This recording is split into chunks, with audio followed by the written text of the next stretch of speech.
7 months have passed since the start of the pandemic, and it's had a huge impact on many businesses. Channel 5's Yudi Gonzalez is taking a closer look this morning at the food truck industry and how things are looking for them right now. Good morning, Yudi. Michael, this morning I'm at the McAllen Food Truck Park. This is just across the McAllen Chamber of Commerce. Now, if you look at these food trucks just behind me, most of them are already back in business. McAllen alone has 85 food trucks. And yes, many are struggling to make a comeback. But I did speak to one man who has a food truck right here in this property, and he tells me this pandemic won't stop him. Food trucks in the RGV have started to pop up again, now with relaxed rules. One popular spot, the McAllen Food Truck Park. The McAllen Chamber is running this park, giving many the opportunity to sell their food and products. And although sales remain low, one man says he is not ready to give up. Ayer vendí $20. Yesterday I sold $20. The day before that, $30.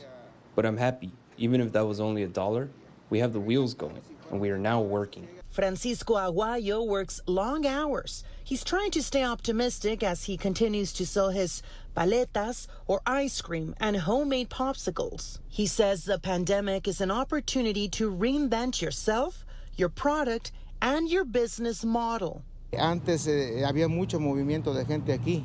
Before, there was much more activity and people here. But now with COVID-19, many things have slowed down.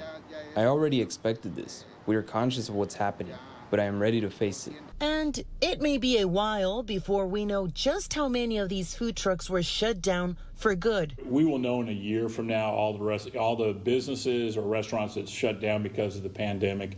But you saw immediately those that just had a lot of overhead costs, maybe some large amount of debt. That when you lose that revenue stream, you just can't function. You can't be profitable.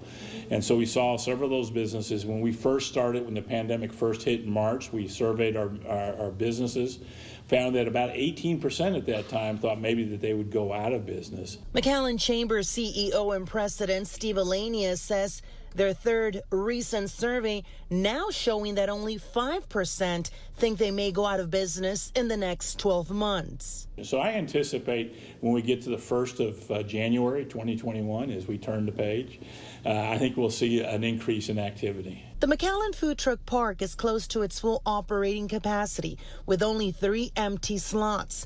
As for Francisco, he adds he'll be taking all the safety measures to keep his business going in the RGV. Now, as for restaurants, they remain open at a 75% capacity. In McAllen, Yudi Gonzalez, Channel 5 News this morning.